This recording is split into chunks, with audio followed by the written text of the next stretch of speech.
This is the unrestricted free agent. Oh, he's just going to go out there and kill him. Wow. Welcome into the program. Glad you're here.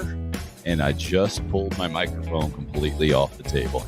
Oh, I think South Carolina's catching Clemson. I really do. Not what we've seen so far. They haven't closed the gap.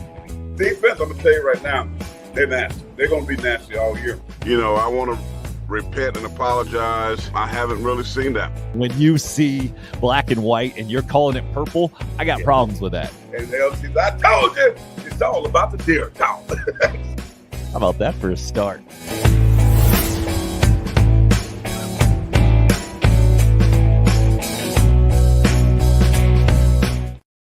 Monday morning, am I coming in loud and clear? Took the Gamecocks a while to get going, loud and clear. Third quarter, though, exactly what Gamecock fans have been hoping for in 2022. September 26th. Hope your week is off to a good start.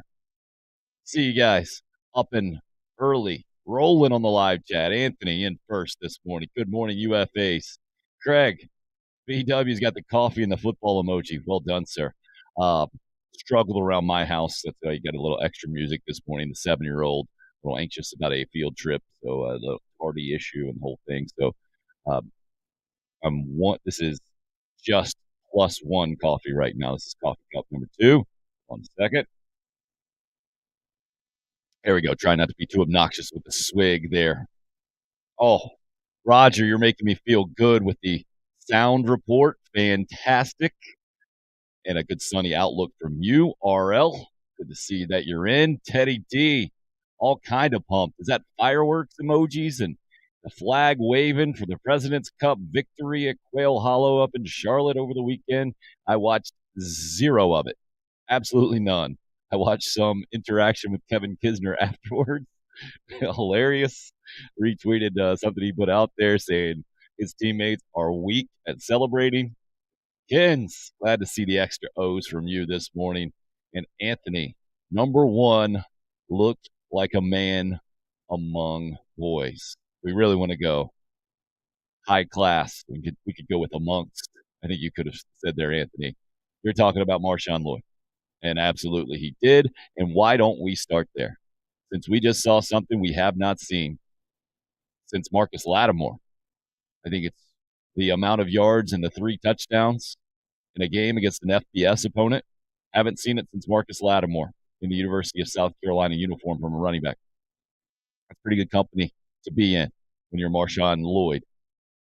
Here's what he had to say about that play that you'd already seen it if you're a Gamecock fan. You'd seen him done it on SportsCenter as a top play at DeMatha High School. If you're really a recruiting nerd, you saw him do it in 8th grade for the first time in video on social media, on the internet. For a guy that came in with a bunch of hype and was poised, according to his teammates, to be that guy and deliver on the promise, and then practice number 3 of his college career goes down with a knee injury, a major knee injury, and has been working back to what he ended up doing. Largely, a lot in the third quarter against Charlotte, but in the entire game, running all over the 49ers and getting the Gamecock offense in gear, really, for the first time this season. Here's what Marshawn Lloyd had to say about that hurdle specifically and the game at large in general after the big win for the Gamecocks against Charlotte Saturday night. It felt amazing, and it felt just like the high school play. I felt like he was going to go low, but a lot of people were telling me he didn't go as low as I thought he did. But it was amazing. Just being able to be out there and just this is what I came to South Carolina for. Just the energy to win, and we did. We had a great overall team win, and I'm super excited about that. You can see right there, Marshawn Lloyd. We've played comments by him on the show before. Every time I hear from him, I'm impressed. And I don't know what. I think I've said it before. It's like it's maturity. And I guess if you go 2 hours to school from Delaware to DeMatha Catholic, you got to have a certain mindset, right? You certainly have to have a certain maturity to you. He does to me, and it strikes me every time I hear from him. Yep, Kens, it's an easy default, right? Marshawn Lynch he says the announcers on the game kept calling him Marshawn Lynch. It's very close. Marshawn Lloyd, Marshawn Lynch, both running backs, both very powerful guys. But Marshawn Lynch was the first Marshawn that I ever knew. Marshawn Lattimore, I think the second one, and now Marshawn Lloyd is the third one. So I have probably referred to Marshawn Lloyd as both Lynch and Lattimore and the whole thing. But anytime you can be compared to, confused for, accidentally use the wrong name as a guy who did it for as long as he did it and as well as he did it in the NFL running the football, Marshawn Lynch, that's a good sign for Marshawn Lloyd. And yet, he's uniquely his own dude, right? Like, this is his move, the hurdle. Crazy. Anthony, no need to apologize for the incorrect verbiage. It's not even incorrect. I was just being a massive word nerd, because in my mind, Anthony, on this show, among those who participate on the live chat, you are a man amongst boys. So I get typing in a hurry and the whole thing. It's Monday morning, got to get it all out. My question to you, I guess, this morning, how do you feel overall now that you've had a day and a half to ingest, digest, kind of sit with what you saw on Saturday night? How do you feel about it? Because, man, Saturday night, I didn't go to the game. I was watching. And when I watch, sometimes I'll mess with social media. See, I was watching with my kids through midway in the second quarter, so I wasn't messing with my phone at all. But I put the kids to bed. I get back to the game. I do check on the social media just to see where things are. Maybe at halftime I waited, and listening to Shane Beamer go into halftime saying, yeah, we're playing pretty good, and that's a good team over there, and it's 20-14. There were a lot of Gamecock fans, I think, losing their mind. And I would say rationally or reasonably, but I don't think you rationally or reasonably lose your mind. I understand where they were emotionally. I also, Saturday night is a great example too, that if you have a certain personality, mindset, if you are an emotional person, you might not just want to, let me change that. You want to keep yourself away from social media during your team's football game, because you're going to say things that are not the kindest for sure, and will make you look like a little bit of a lunatic. That's what I was seeing Saturday night. I think I sometimes I'll tweet more than others. In a Carolina-Charlotte game, I wasn't planning on doing it. And once the third quarter hit, it certainly merited, I think, a comment I just put out there. That third quarter was what Gamecock fans have been hoping for this entire year. That was exactly what Gamecock fans have been hoping for in so many ways, right? Defense was just attacking the quarterback. I mean, knocked the original guy, Chris Reynolds, who I thought was pretty dang good, knocked him out of the game. A couple of interceptions in that third quarter, and I think one that got overturned too, right?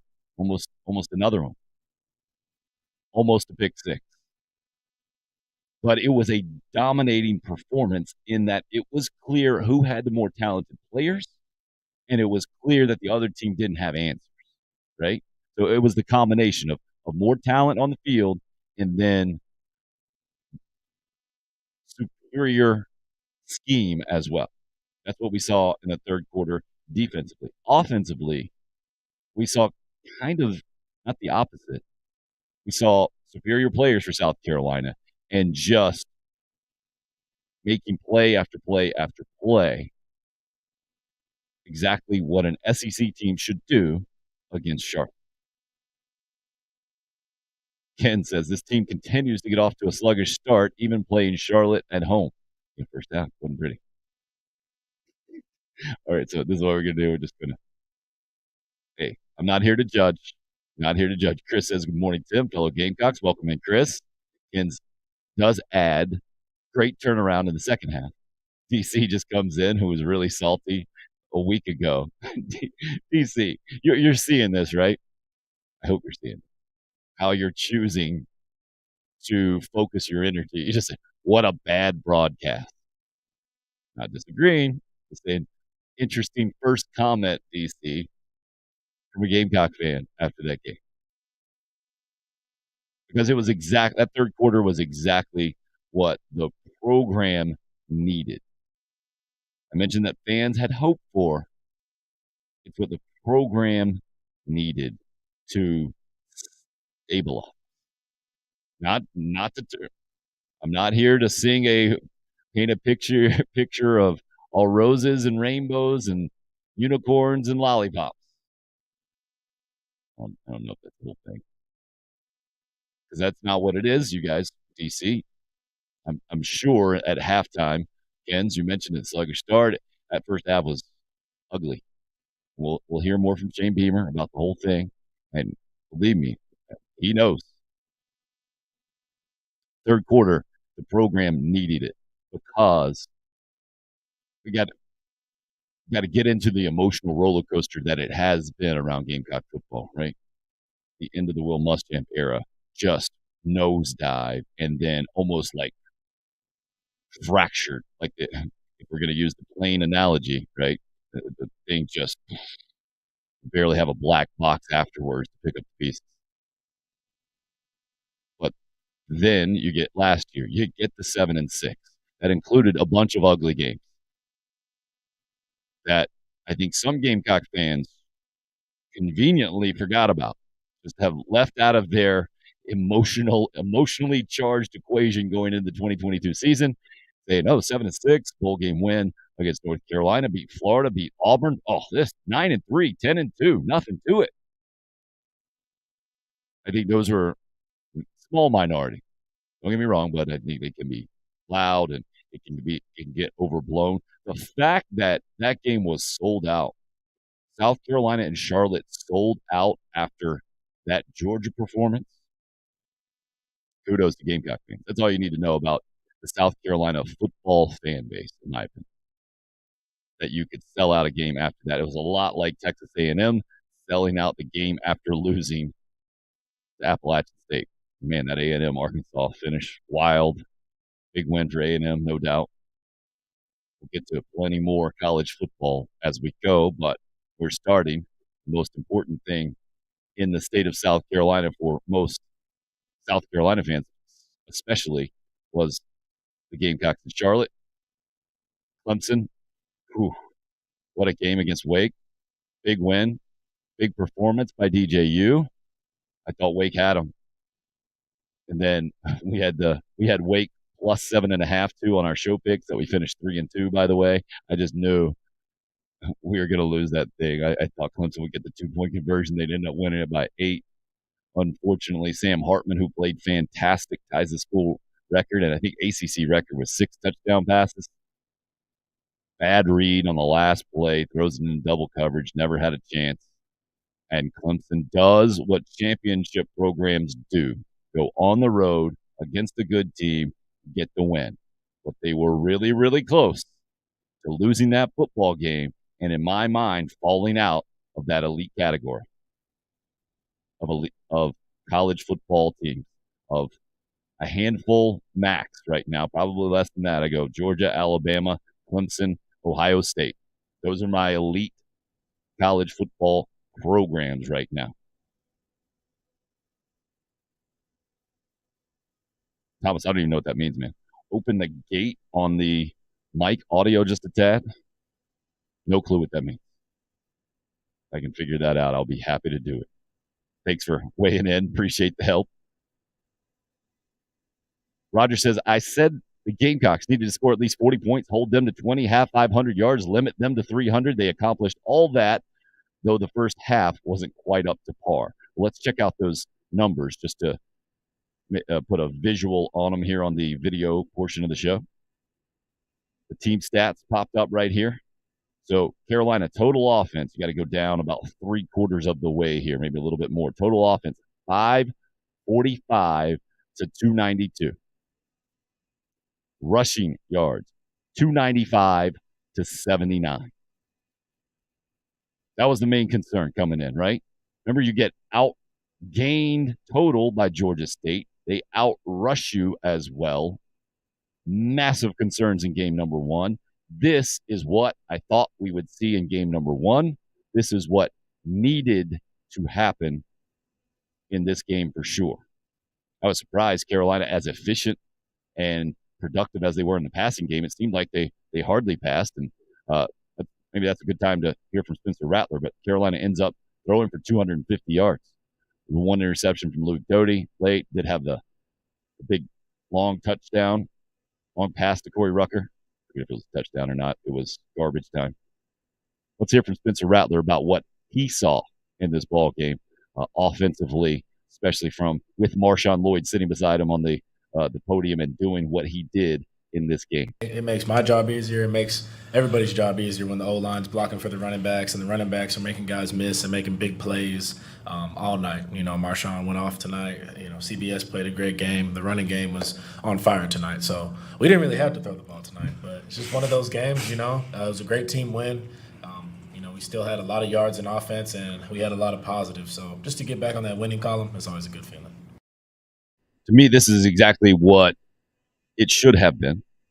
And South Carolina should not need a transfer quarterback from Oklahoma to beat Charlotte. And they didn't. And this is what I thought was going to be the identity of this team the entire season. Let's hear what Shane Beamer had to say about it afterwards. Really interested in how specific he was about running the football to offensive coordinator Marcus Satterfield, who he refers to here as Sat, I believe. Proud of our football team. There's no question this hasn't been an easy week around here. And to come off the disappointment of last Saturday and some of the other stuff from this week and just to play like we did for the most part, really, really proud of them. To run the ball. I told Marcus earlier this week I want to run the ball 40 times Saturday night, and it looks like we ran 40 exactly as well. And a lot of those other ones were called runs as well that were just balls that we kicked out on the perimeter also that were called runs. Really proud of that offensive line. We just gave the offensive line a game ball and gave Marshawn Lloyd a game ball. The key to the game was going to be to dominate the line of scrimmage, and the way they play their safeties, the running backs were going to have to make some one-on-one plays, make people miss. I mean, that was literally the key to the game that we told the offense or told the team on Tuesday. So no surprises. Was exactly what it should have been. So I think for a lot of Gamecock fans thinking in your head, no, it should have been this in game number 1, too. How can this just start to happen? How did this happen against Charlotte and not happen against Georgia State? A team that Charlotte beat by a point that was in Atlanta just last week. It's crazy. And there was no massive explanation or aha that I heard anyway afterwards. It was just that offensive line played better. Remember Corey Miller after that first game. You're an SEC offensive lineman going against a Sun Belt team in Georgia State, and this is against UNC Charlotte, I think is how a lot of us refer to it. You should be able to dominate the game. That's what happened. It took a little while, and Gamecock fans were losing their minds. But I think ultimately, you got to take the game in its entirety. It was a completely dominating effort that you needed to see. It was a much different effort, much different product than what we saw in game number 1, even though you got a 21-point win. In that game number 1, little smoke and mirrors, right? You get block punts for touchdowns. You get outgained in yards. I'm not a stats are everything. You got to go to the analytics, and that's going to tell the whole story kind of thing. No, but they are important. But what's more important is what you take out of the game, the feeling that you take away from the game. I think both as a fan, as a coach, and a player, South Carolina can feel now like they are superior to certain teams. I don't think they could feel that after that first game, man. Maybe Pete Limbo could feel that as a special teams coordinator. But outside of that, they didn't push anybody around against Georgia State. They did push Charlotte around. They should have. Charlotte lost to William and Mary this year. Before they beat Georgia State, they hadn't won the game. I get it. The quarterback was hurt. He makes a big difference. We saw that on Saturday night, too. Again, this is what the program needed in so many ways. At one point, the first half, Charlotte was 6 out of 6 on third downs. A good time to bring in another visual aid here on the show. So I referred to a Sports Talk Media, the Sports Talk Media Network tweet they put out last week about national stat ranks. I didn't see them do that this week, so I had to actually do a little bit of research on my own. And these are the numbers that I came up with. You go down to third down defense is what we were just talking about. 120th South Carolina is out of 131 teams in the country now after 4 games. Third down offense, not much better at 104th. Still, a lot of 100-plus categories here for the Gamecocks. The total offense did improve, got all the way up to 79. That was pretty dramatic improvement, but when you go for, 550, right at 550 yards, that should help. So this is a great tool, I think, to help keep things in perspective as well. I think, and you've heard coaches say this, I forget who was the last one to say this. I think Stuart Lake maybe has been the most consistent person I've heard talk about this on our show, and maybe being a recent assistant coach at Carolina, haven't done it for a long years, and having been at other places, he just mentioned multiple times how much of a relief it is winning at South Carolina, and that's kind of all it is in a lot of ways. South Carolina baseball with the highest of standards, it makes sense, right? To me, that's what Saturday night was. South Carolina football against Charlotte. For Gamecock fans, they could exhale and be relieved for a little while that everything they had hoped 2022 could be, maybe hoped it would be, all the hopes and optimism they had with Shane Beamer and the program and its direction, I think that was an exhale game. Like, okay, it can still happen. Even with the disappointment of the first 3 games, it can still get going in that direction. It went back, headed in that direction in this game. But overall, through 4 games in 22, the ship just kind of stabilized in my mind. They were taking on a lot of water, I think is how that goes, right? Is that the analogy? Taking on a lot of water after that Georgia game. I mean, that was a titanic loss. But they patched the hole. For now, it's still nowhere close to, all right, back on course and smooth sailing and the whole way out in the high seas and going right to the destination, no problem at all. Nowhere close. Nobody's saying that. Don't get it wrong. But massive in terms of just because still at halftime, I thought you might have added more water on there, 20-14.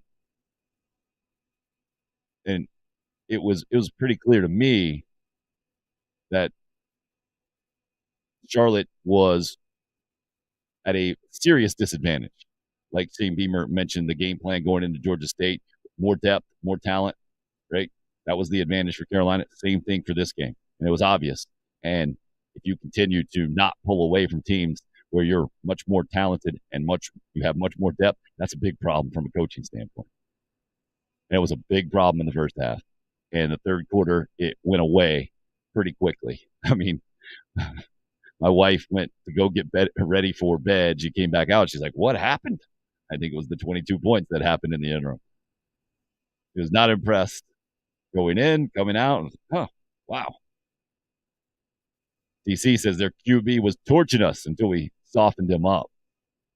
I don't know about torching, but he was good.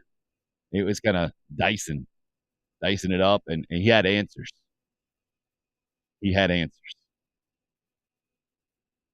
All right, DC, you're right. Still don't have a first quarter touchdown. Yep, I hear you. Brandon, good to hear from you, sir. Totally agreed on holding your tongue or typing fingers until after the game. Many folks prematurely make themselves look ridiculous and then are too proud to walk back the take when they turn cold, is what he's saying. Yeah, and to me, this continues to be a social media evolution, right? And there are a lot of people. What social media has taught me that take themselves way too seriously, right? Or maybe they are too precious with their own thoughts or emotions and can't say, "Oh yeah, that was dumb." Right? That was the best about Steve Spurrier, right? Like, "Oh yeah, that was a dumb play call." One of the most brilliant play callers of all time. If he can say that about his own play calls, then we should be able to say, "Oh yeah, that was a dumb thought that I tweeted out there," or "Yeah, I was being way too emotional or irrational or whatever." Big difference for a quarterback, Roger says, when you're not behind the sticks on second and third down. Just talking about the Gamecocks, the offensive production. Spencer Rattler's comment. Steven, Clayton White must have had a come-to-Jesus moment with the defense at halftime. Great time to get exactly the halftime conversation, at least Shane Beamer's perspective on that, about the defensive adjustments that were made, because Shane says a lot of times he'll bounce between the offense and the defense at halftime, putting some thoughts in on both sides of the ball, making sure that his coordinators are verbalizing, communicating the message that needs to be communicated. Shane said he didn't need to do anything except nod in the defensive halftime adjustment conversation. I didn't need to say anything. I mean, the thing that I was going to say to them is exactly what Clayton said to the staff.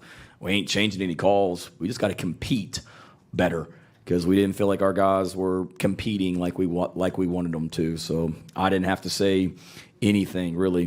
Clayton was already handling it with his staff. Now, I don't want to say forcefully, but made it very clear what he expected in the second half from the defensive coaching staff and the players that they coach. Easy translation there, right? Stephen, dead on. Come to Jesus moment. It wasn't a scheme thing. It wasn't an X's and O's thing. It was, hey, it was a manhood thing. And if you want to complain, not that DC or any of you would do this, if you want to say, well, these are full scholarship athletes, and you only got 12 games a year, and how can you not? Football's an emotional game, man. No college football program out there outside of the very few elite, and even those, right? Even Alabama almost got beat at Texas this year. And then Texas turns around and loses at Texas Tech this week. Every college football team has the challenge of performing at the same intensity level week in and week out. And coming off that Georgia loss and then coming into Charlotte, it's a challenge there. Not an excuse. I'm not telling you this excuse. It's not an excuse that they can play bad or not be up for the game or anything like that. I'm telling you it's a challenge. And I think that's a great sign for Shane Beamer and Clayton White, in that you go in there as a head coach, you want to make sure that everybody understands, and before you can even say anything, your coordinator is saying exactly what you would say. Continuity, or just being on the same page as a coaching staff, massively important. And then getting the results out of your team, and you certainly saw that. I mean, it was pin your ears back. We're coming after you. Good luck. It was the first time I'd seen that from a Carolina defense in a while, where you got that feel in the second half that they were going to get at the quarterback. They were going to get to him, and I felt like the quarterback knew that too. And you could tell that Reynolds got dinged up, and then he was never the same. And I think wisely Charlotte got him out of there, because he is a difference maker for them in a massive way. Chris says, was holding my breath that first half, thinking, not again. I hear you. Hope, good morning to you. Good to see Marshawn's hurdle make SportsCenter's top 10 at number 8. College football final gave him the number 1 spot. There was another hurdle. I forget from which game. It wasn't as impressive. I mean, it's one thing to hurdle a dude. It's another thing to finish it off with a touchdown, and to do it when a guy doesn't even bend down that much. Like, it was a slight crouch, I would say, as opposed to a squat and a guy going at your ankles and you jump over it. We see that all the time. That thing was crazy. DC, that game was a Band-Aid on a broken leg. We'll be above 500 for the last time all season after South Carolina State. At least he adds salty. He knows it. To me, it was a little more than that, DC. And I don't think you got a broken leg. I think you got a sprained knee that could go either way. It could turn into a torn ACL, or it could turn into a relatively minor thing and get it right back underneath you in a couple of weeks. I think Marcus Satterfield pick says knew if the team didn't do well in the second half that he would be fired. There was a lot of call for that, for sure. I think that might be a little overstated, but maybe not. Maybe not. We don't know. Georgia didn't look particularly good in their win. Good point, Roger. Yeah, Kent State. And that was another thing that was driving me nuts before that game. For Gamecock fans who just, there are some of you out there who just, at least as I read your social media comments, seem to be very comfortable wallowing in misery or just negativity, right? Georgia's not completely exempt from what we were just talking about, right? College football teams going up and down, and they only beat Stanford 35-0 or whatever it was. Yeah, they were coming off an emotional game, man. You know, Kirby Smart, Will Muschamp and company were all challenging them. They're saying, hey, this is the first time we're going on a true road environment, and this team is a border battle kind of deal in South Carolina. A few years ago, came into our house, knocked us off when we were a top 5 team and the whole thing, and they got up and they absolutely whipped the Gamecocks. And then you saw a bit of a hangover effect afterwards. Yeah, Kentucky and Northern Illinois tied at half. So that's where I get really frustrated, I think, with Gamecock fans. And good morning to you, Daddy-O. Glad you're a part of the program, man. That if you got zero perspective, if you're completely tunnel visioned into your program and think nobody else is going through anything similar to what you're going through, it's ridiculous. And that's how some of those comments come off as. That, woe is me, and can you believe this is happening to us and only the Gamecocks and the whole thing. Imagine being a Missouri fan. Steven just hit us up randomly. Brian Harsin about a yard away from losing his job. Can you imagine that? On the road, at Auburn, a place that Missouri football really has no business competing. I think from those of us, the traditional SEC mindset, right? Missouri comes into the conference. Missouri? Okay. That's weird. Good luck. And then they came in and won a couple of division titles. And I think had some SEC thumpers having to rethink the whole mindset. But Auburn is way up there in the power structure of SEC football, right? Let's see, who do you put above them? Obviously, Alabama, Georgia now. Florida, historically, I think you can still put above Alabama, LSU. I'd put them above, especially recently. I think that's about it, right? Doesn't Auburn belong to be 5th? I think they absolutely deserve to be 5th. Tennessee fans might be waving their hands. You've been awful recently. Don't want to hear it. We'll talk about Tennessee and Florida. Good win, no doubt. But I would put Auburn 5th in my power rankings historically for SEC football. Missouri should be 13th, right? I'm guessing they would argue they should be much higher up, but I think right in there. You're going in to score, and I mean, if you don't believe in football gods or karma or whatever, how can you just drop the ball? Hold on to the ball, Steven says. Oh, man. Yeah, Craig. Arkansas fumbles going in to score, then hits one off the top of the upright. Never seen that before. Jimbo is so lucky, Craig says. I don't think any of us have ever seen it go off the top. How does a projectile going at the velocity it's got to go to get to the top of the upright from however long that field goal was away, right? 40-some yards, 30-some yards, whatever it is. How is it able to hit and bounce back? What is the likelihood of that? That should be, I don't even know if they do sports science anymore. I haven't seen it in a long time. I don't think they do. But I know there's like Mark Rober is a guy on YouTube that my kids really love. He's a big science guy. He's done a football kicking machine before. He's done like the ultimate T-shirt cannon thing. I know he's a former NASA scientist, really. I'm guessing he could do that. Like, what are the odds that happened? That was so incredible. But again, amazing for college football. Yeah, and good for Texas Tech. Made me happy. Yeah, it didn't make everybody happy. Everybody who's not a Texas fan. Don't you love Texas Tech winning that football game? I know I did. So you got Texas Tech standing out. What else stood out? The Clemson Wake Forest game. Again, you got to give DJU his due, man. Uiagalelei was good. He kind of was who he had been billed to be. He looked a lot more like that first-year guy than last year in that game. 5 touchdowns, more than 400 yards. But he did that with no interceptions. Deshaun Watson and Taj Boyd had done that at Clemson. Trevor Lawrence never even did that at Clemson. Impressive, man. Impressive. But the fact that Wake was able to hang in that game as long as they were, as well as they were, be right there to win that game. They gave up as many points as they gave up. That Clemson secondary is that vulnerable. I think while I'll still leave them in the elite, man, they're still on pace to get right back to the college football playoff, right back where they used to be. They're hanging on barely right now, and I put them certainly as the 4th program out of those 4 with Georgia, Alabama, Ohio State, and Clemson. Troy, a resident Clemson fan. Clemson fan, that is. Late getting in. 2 thoughts about the Clemson game. DJ looked like the DJ of 2020. My worries about that pass defense were legit. Exactly, Troy. Again, we're on the same page as usual.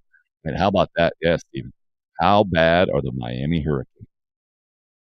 To me, this is not a how bad are they? This is the same Miami we've seen now for the last however many years, since maybe 2 years removed from Larry Coker, that it is such an emotional program. And they can get relatively high. What were they, ranked 13th in the country going into that A&M game? They lose to that A&M game. They lose that A&M game, and they get beat twice. Middle Tennessee comes in and doesn't just beat them, but thumps them, embarrasses them. That is a sign of an immature program.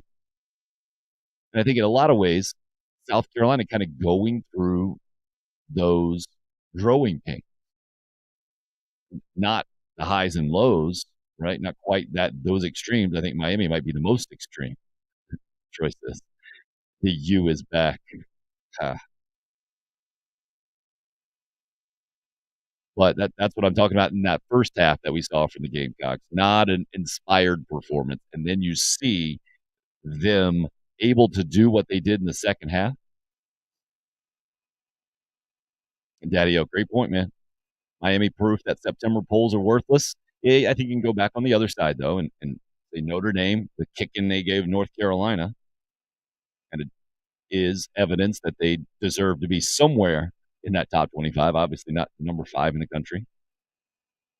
But, yeah, it's a great point. But it happens every year, Daddy-O. So if we don't understand that by now, I don't know if you're ever going to understand it. But, again, part of what makes it beautiful in a lot of ways. Get some more comments from Shane Beamer after the ball game.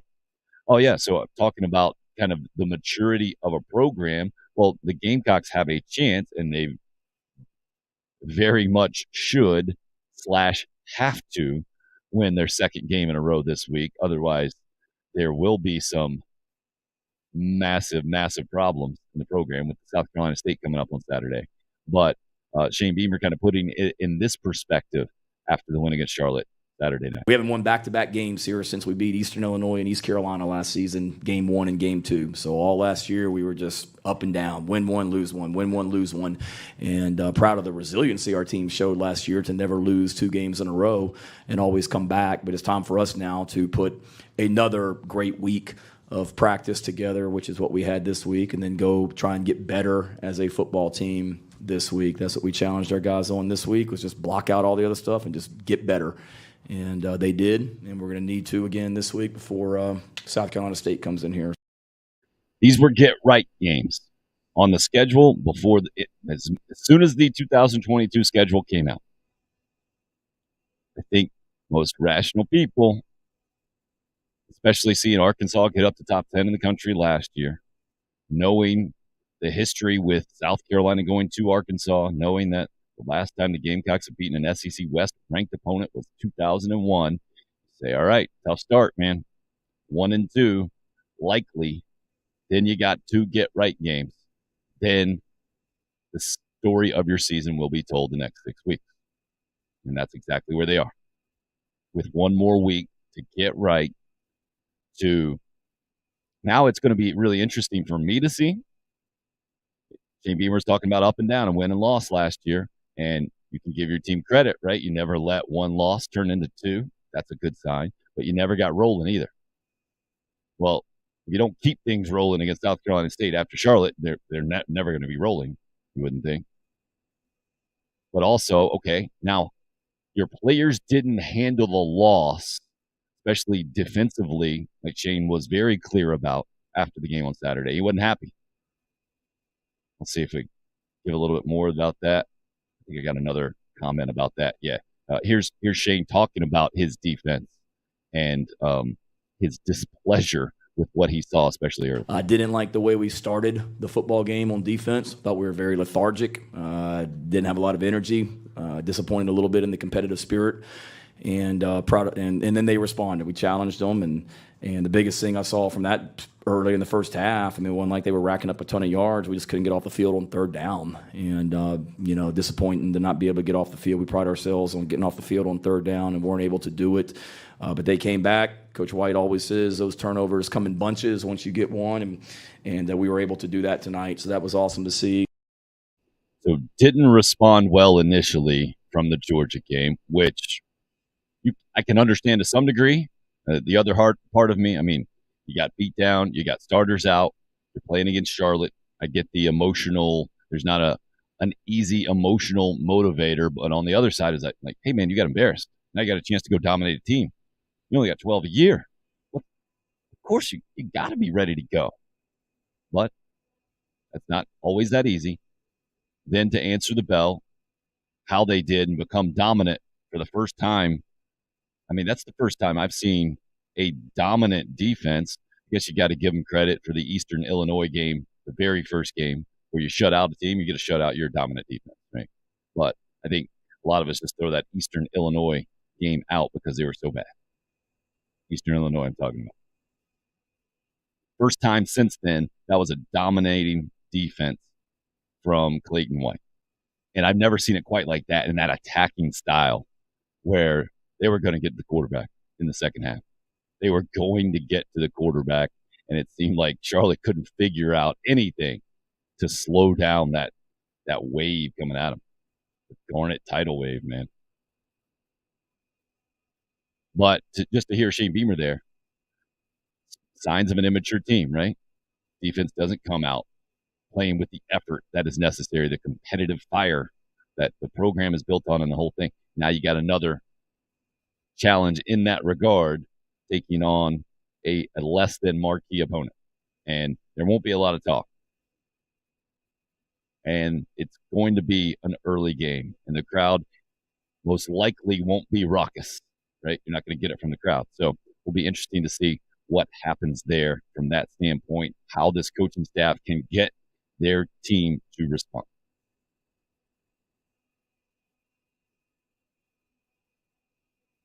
The ACC, Troy said, needs Virginia Tech, Miami, and Florida State to get good again.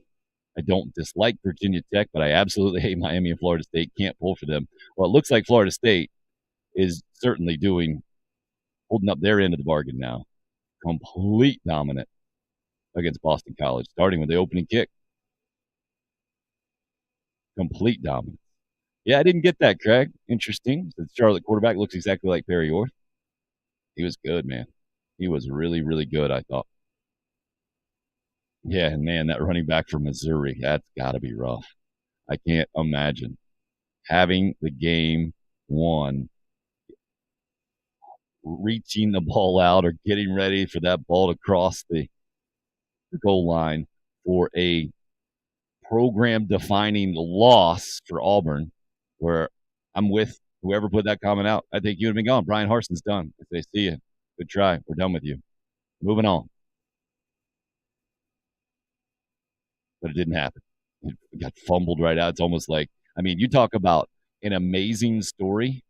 If Brian Harsin is somehow, against all odds, able to get things turned around at Auburn, it'll be one of the greatest stories in the history of sports, won't it? I mean, that was like something otherworldly pops that ball out as he's going in for the game-winning score. And the implication could be massive. I don't think anybody expects Auburn to turn it around and Brian Harsin to rally the troops and pull what Bobby Bowden hung in effigy at West Virginia, I think is what Tommy Bowden always used to say. Mike Krzyzewski wanting to get fired. Everybody wanted to fire him early on in Duke. I don't think we're going to see any of that. Troy says, I was screaming at the TV for Clemson to bring pressure so Sam Hartman couldn't dance around for 10 seconds deciding what to do. It was interesting that Clemson couldn't get more consistent pressure on Wake Forest. You got to give their offensive line a ton of credit, man. And, yeah, that's the last thing you want to see as a Clemson quarterback, giving Sam Hartman time.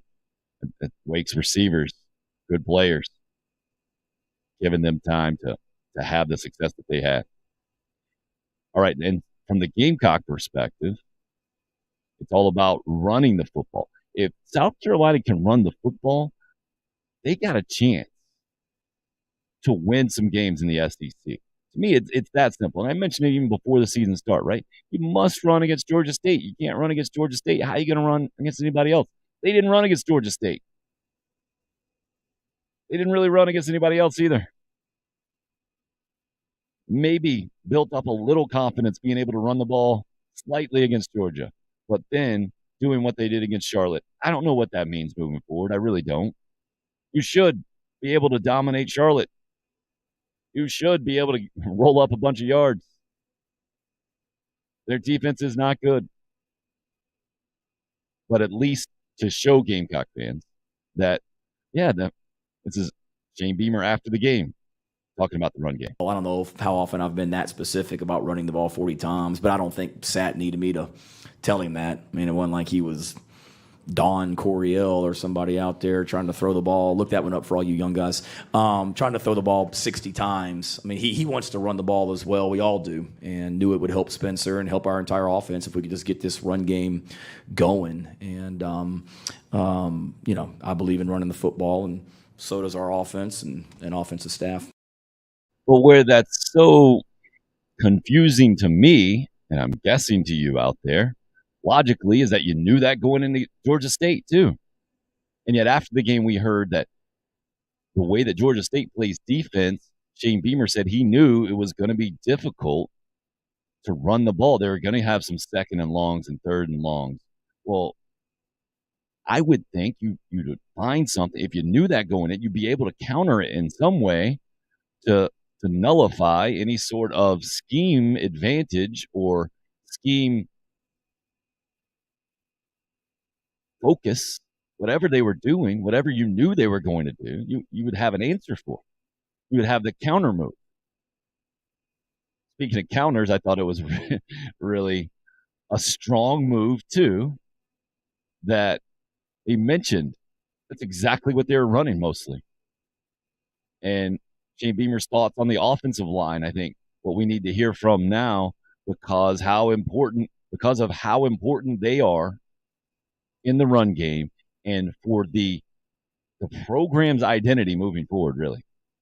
They've gotten a ton of criticism, deservedly so, I think, through the first 3 games.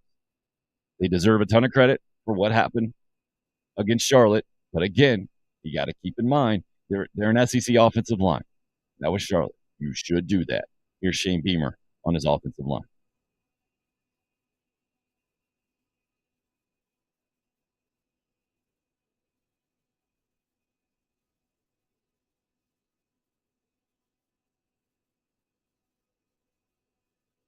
How about that dramatic pause? Sorry, technical difficulty. Let's do that dramatic ramp up one more time. Here's Shane Beamer on his offensive line. I'm sure people will say, well, with Charlotte, that's what's expected and all that. But, I mean, those guys tonight, give Charlotte credit, and 2, I don't think it matters who we were playing tonight. If they play with that energy and competitive spirit and physicality, we'll continue to be able to run the ball effectively. And that's what I see. I mean, I was never down on them as maybe some of y'all were or people on the outside. I mean, when I've been telling you guys that we're close and it's not as bad as it looks in the run game, I really truly believe that. And we gave them opportunities tonight, wore Charlotte down as the game went on, and they just continue to work. And that's without our starting offensive tackle, that didn't play tonight as well. So to me, it's just continue to get better. And I think if anything too, Emily, it's maybe not that we were doing a ton of schemes, but literally all we did tonight was run the counter play over and over again, and some inside zone in there, and that was really about it. Where maybe in some of those other games we had a few more schemes. We saw last week against Georgia that we can line up and run the ball well with certain plays and things like that, and that's what we just really tried to continue to build on tonight. BW says, what was on Shane Beamer's arm there? It's a patch. Coaches curing kids' cancer, I think, was the theme of the game. He wore a T-shirt in his Tuesday press conference last week and mentioned that was kind of the initiative. Typically, I guess it's not every game, but say a lot of games per season, there is some sort of official initiative or a way to raise money, bring attention to a good cause. That's what that one was for in this game, BW. I love the fact, and I can't overstate this, and I don't understand why more big-time coaches don't do this. And to me, the competitive advantage they think they get by being any sort of secretive, or you can't tell the other team everything you're going to do. That's dumb, right? But there are very few secrets at the highest levels because the other coaching staff watches video too, right? They watch your team. They study. They are good coaches too. They got analysts as well. So anybody looking at that South Carolina game would know they ran a bunch of counter. Why not? Why not say, yep, that's what we ran. That's what we're good at. Marshawn Lloyd saying after the game, yeah, that's what those offensive line like. That's the play they like to run, and they're good at it. When you're searching for an identity, put it out there, man. Put it out there. That was the great thing about the John Wooden approach, right? It was always much more about his basketball team than it was about the other team. Now, of course, you need to prepare. You need to know what they're going to do, what their strengths are, and you try to take those away. But when you get to the point where you're an RPO offense like South Carolina was under Will Muschamp a lot, and a lot of times taking what the defense gives you becomes the defense dictates what you're doing. That's a massive problem. That's what it became. That was the identity of the South Carolina offense, that you could manipulate them into basically doing what you wanted them to do. Because they were more of a reactive offense than a proactive offense. More of whatever the opposite of aggressive is. Passive? I don't know if that's really the right way to put it, but if you're an aggressive offense, you're going to do what you do, right? I heard that being the main difference between the Will Muschamp era and the Steve Spurrier era. Steve Spurrier's like, hey, man, this is what we're going to do. They got to stop it. And if they stop it, we're going to keep doing it because we believe in it and we know we can do it because we're the best at it. You bring that confidence, that swagger in with you, your players feel that. After the game, you say, hey, man, we ran a bunch of counters. That's pretty much all we did. Little inside zone, and it worked. And we're going to keep doing that. He didn't quite go that far, right, Shane Beamer? We're going to keep doing that.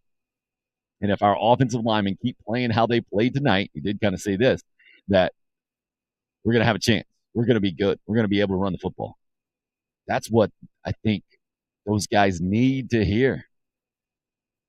First of all, you need to have the performance, right? You can't just speak it into existence.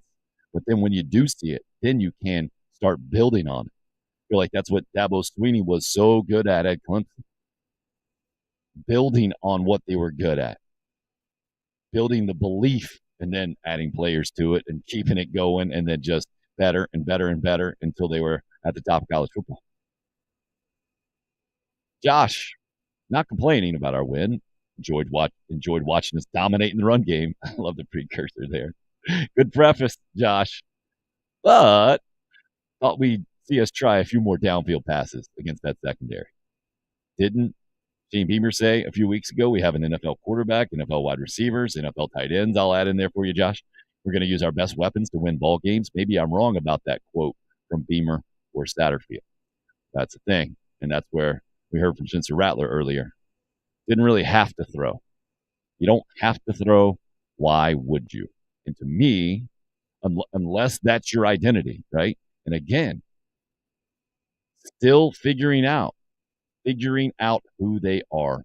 And Shane Beamer admitting as much to me after the game in this comment. We're still a work in progress. Offensively, yes, we returned the offensive line, but, it's new quarterback, and Marshawn wasn't the starter at running back all year long, and Austin Stogner's new, and Juice Wells is new, and you saw Corey Rucker out there tonight. And so it's a lot of new faces for sure. And I think Sat and Spencer and everybody is just trying to continue to kind of figure out who we are and all that as well, and what gives us the best chance to be successful each week. That is a fascinating comment, because the more that I hear that, the more I go, yeah, I get it, but that's what college football is going to be every year now, man. When you talk about new pieces, if you're not getting new pieces in the transfer portal, especially at South Carolina, I don't think you're doing your job as a head coach. You're not getting in new good players on the recruiting trail. You're not doing your job.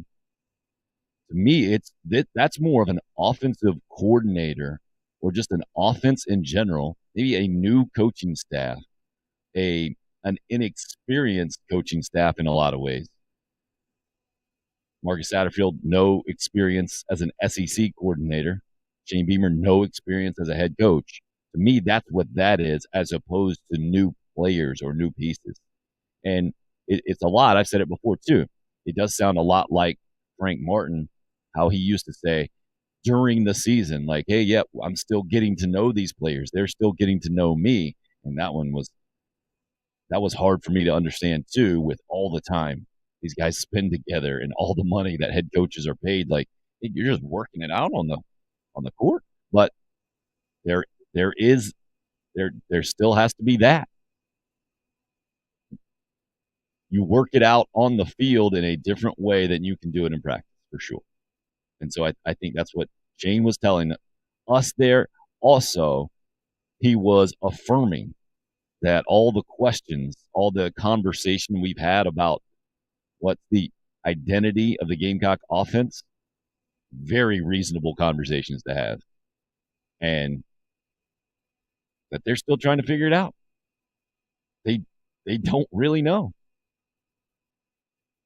But they do know what they want to see or what they have to see. And I thought this, if I had to pick out one comment from Shane Beamer after this game, that last one we just heard saying, hey, man, still a work in progress. Hey, I told Satterfield we need to run it 40 times. Those are certainly very notable. But then this, I think, is ultimately what Gamecock fans should leave Saturday with. That was an efficient offense tonight, and that's what we expect. I mean, I just told Marshawn in there, I don't care if it's Georgia, Charlotte, whoever. Like, that's how we need to play football around here. We talk about running the ball and stopping the run, and we did that tonight. What we expect. I think Gamecock fans would echo those sentiments, right? What we expected a Gamecock fan base, if you're after the Georgia State game, was not that. Wasn't 306 yards of total offense. It was this, as I pop up the Charlotte stats, 545 yards of total offense. Run for 295, throw for 250. That's pretty balanced, right? We've heard balance before. But unfortunately for Shane Beamer, Marcus Satterfield, Will Muschamp also was all about balance from an offensive identity standpoint. And I think that naturally has made Gamecock fans a little less patient with Marcus Satterfield, Shane Beamer, and offensive struggles than they would have been otherwise. Makes sense to me. It's fair. Fair from the Gamecock fan perspective, a little unfair to Shane Beamer, Marcus Satterfield. But hey, you got to know the situation that you're in, right? I always think about that from a job perspective and seeing it professionally. 22 years, I guess I'm in since I graduated college. Man, that sounds old, but I've seen a lot of people take a lot of jobs. Been on all kind of sides of it, right? I've hired some people. I've been in charge of some people. Then I've worked for a lot of people. Seeing coworkers come into specific job situations, and a lot of times they don't understand what they're getting themselves into, and I feel bad for them to a certain degree, but also like, hey, I've also thought to myself at that time, hey, I need to make sure, and I've been in some situations too where explored some other job opportunities and said, but what about this that I know is going to be a big factor in the job and we haven't discussed or you haven't brought up at all, or like that's a thing, right? And that was a major red flag. And some main reason why I didn't end up taking a job like that was they didn't even mention that. Like, hey, what about who I'm going to work with directly? You still have to hire them, or you just hired them. You haven't brought them up at all. Like, that's going to be the main relationship here in the job. But what about how am I going to be perceived if I take this job? Oh, everyone's going to hate me, I realize a few weeks in. That's probably going to be a tough spot, right? I think Marcus Satterfield should have known. That's interesting now that I go back and think about it.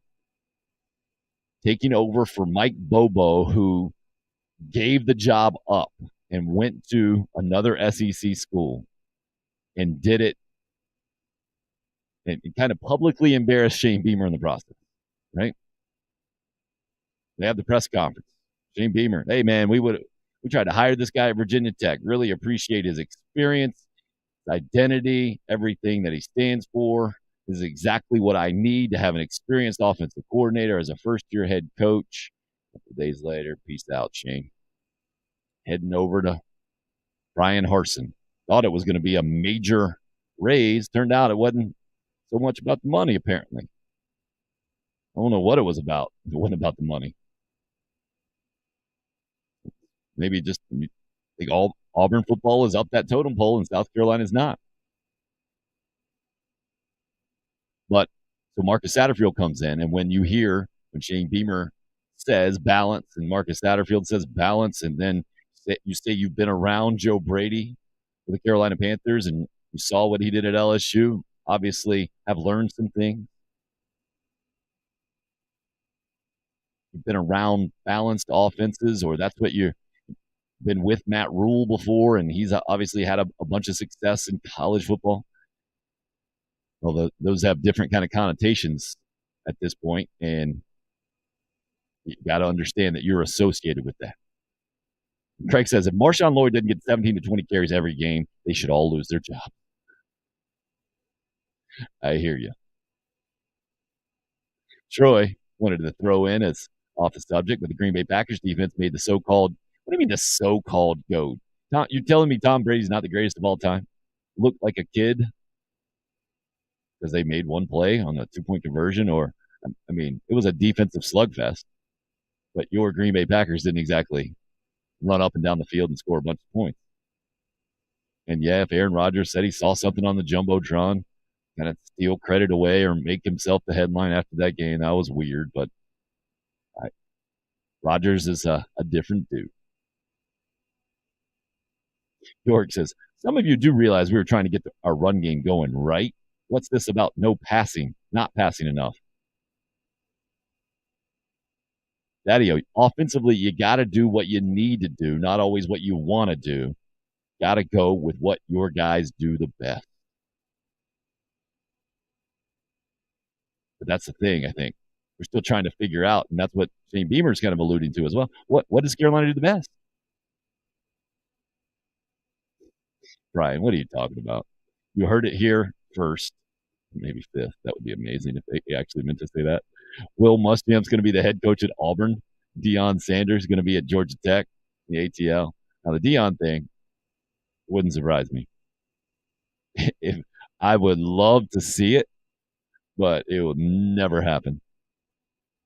Auburn hiring Will Muschamp. But, I mean, the fact that they tried to get Kevin Steele in there, who knows, man. I don't think just weird stuff happens at Auburn. I think we all know that power structure. So maybe I shouldn't say never, but that would be the most amazing. I think Gamecock fans would be all in for Will Muschamp headed to Auburn. I don't think he ran hurdles in high school, Daddy-O, but I know Marshawn Lloyd did hurdle guys in high school. I think one was his senior year. That was the number one play on ESPN's SportsCenter Top 10, and then one was like in the 8th grade. Might have been his junior year where he got that second one. I don't know. And I guess that's where we should mention this one too. A little question and answer with the Associated Press's Pete Iacobelli after the ball game with Shane Beamer, yucking it up about that hurdle. Let's see if I got that one in here. Yep, here you go. Shane, what'd you think of Marshawn's hurdle over there? And you think Coach Fry might be looking for him for the track team? He may. We're all for two-sport athletes around here. We're recruiting one right now that would be an unbelievable track athlete and football player here as well. So if Coach Fry wants him, we'll put him over there. No, it was good. I was proud of Marshawn, and he's gotten better as well. And he ran the ball with bad intentions tonight. I gotta think he's done that every single game in his whole life, right? You don't have good intentions for the defense when you run the football ever, right? Just the fact that you saw it, the production was there, the highlight play was there. Classic answer, too, from a guy who really has made his reputation as a recruiter. There from Shane Beamer, talk about Nicholas Harbor, 5-star athlete. I think they're still trying to figure out if he's going to play defensive end or tight end, what side of the ball, and runs track up in the D.C. area. Big guy, fast guy. A guy that South Carolina needs to continue to add really talented depth. And talking about how Curtis Fry, the track coach there, sure, they're open to that. Growing up, I thought it was pretty much a given that South Carolina would have a receiver/returner that also ran track. And it hadn't happened in a while. Demir Bird, I think, might be the last guy to do it at Carolina. If you know of another one, please correct me. But I just always thought that was kind of a thing, right? And at big-time SEC schools, certainly not just a South Carolina thing. Daddy-O says, I think the ACL is good to go. Marshawn needed this game more than anybody on that team. Okay, I can see that. I think Gamecock fans needed it more than Marshawn Lloyd did. Carolina fans needed to see some follow-through on all of their excitement and enthusiasm and energy that has gone into the 2022 season. And that third quarter really was that exhale. Oh, yeah, they can be a pretty good team. Again, against Charlotte, these stats still are what they are. I think it's a good time to pop that one up. I'm not trying to throw a wet blanket. I'm just trying to put perspective on it, right? Those first 3 games were ugly. It's not a good start. So the national rankings still not good at all. Any of these. Total offense, defense, rush offense and defense, third down offense and defense, turnover margin.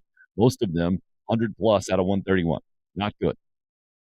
Total offense does get up to 79. Headed in the right direction, right? You assume if it doesn't continue to head in the right direction for the next game, you got major issues. You got South Carolina State as well. And then last 7 games of the 2022 schedule, you got 6 SEC games in Clemson. So it's going to be tough to build some numbers in those games. Love the play, Brian says, by DQ Smith. Freshman safety back there. Almost had 2 picks in the game. Looking forward to seeing his game progress from here on out. Thought it was classic, that first interception that was called on the field. You could see it, and I know the broadcast struggled, and there were a lot of you complaining about that. I'm not saying that it wasn't merited, but that was the one thing that I thought the broadcast did really well on. It seemed to get a solid close-up on DQ there, and the celebration, I think Cam Smith was celebrating more for him than he was himself.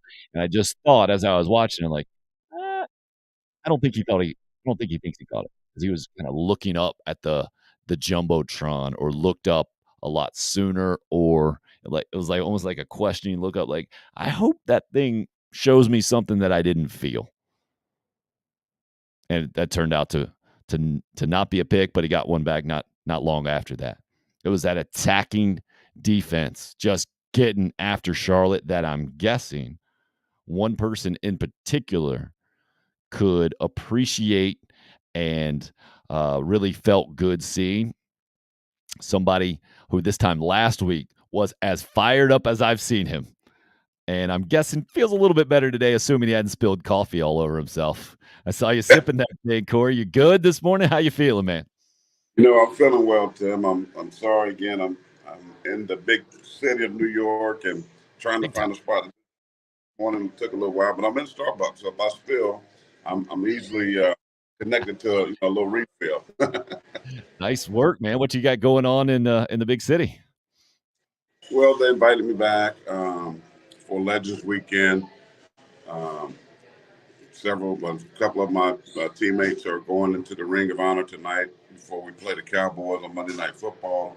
Rodney Hampton, Otis Anderson, my trainer Ronnie Barnes, who's a long-time friend, as well as the guy that took care of me for 8-9 years in New York, and so I'm here for that. And me and the wife came up on Friday, and it's been great. Just some guys I haven't seen in 20 years, some of my teammates, and so I'm here for that. I'll be at the game tonight. They'll recognize us in the pregame, and then about 5-6 guys will go onto the ring, which is a big deal here in New York. So just very thankful and blessed that they invited me back to be a part of this and called me a legend, and that's a wonderful thing. Awesome, man. Looks like you got your Giants for Christ hat on as well. Spreading the word up there. I'm sure you're one of multiple guys sitting at the New York City Starbucks right now talking South Carolina football with me. What'd you think overall? Gamecocks in Charlotte, assuming you got a chance to take in the game up there and with amongst all the people in New York. Well, I said last week in my rant that I felt like they had to have a 40 or 50 piece, right? I felt like this is the time the offense needed to get some identity, find out who they are. Charlotte's defense not very good, so but this is a time that they could use to try some things, get into some rhythm, build some confidence back. They did that defensively. They started to do what I thought they could do against a really good offense.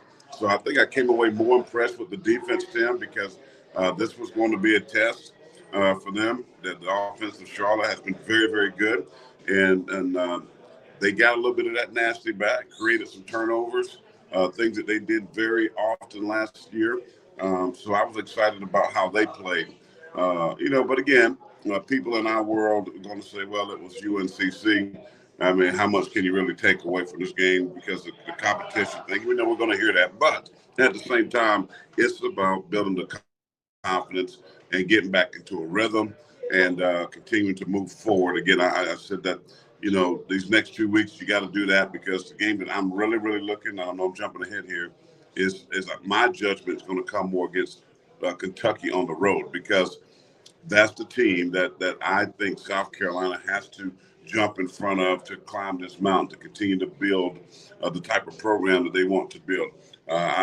They have to get into that Kentucky football range and beat them on the road. But these 2 weeks are kind of like, preseason weeks and during the season, if you will, for South Carolina. Did really well last week. I expect them to do extremely well this week. Get ahead in this next game, get some younger players some reps, some experience, and then 2 weeks is Kentucky. So, but overall, I'm excited. I'm happy. Anytime you get a win, it's good, regardless of against who it is, and they did just that. Our listeners, live chatters in with you. They say, Craig says, congrats, Pastor, on the New York invite back and being up there. Chris goes another way. I think this is probably a bigger compliment to you. He just says, go Cowboys, just to get after you. Brian says, Pastor Payne, Corey Miller in the house. Love his insight on the Gamecocks. And Josh has a question or a concern, I should probably say. Our defensive ends worry me. I'm hoping recruits see how much help we need there and potential to play early.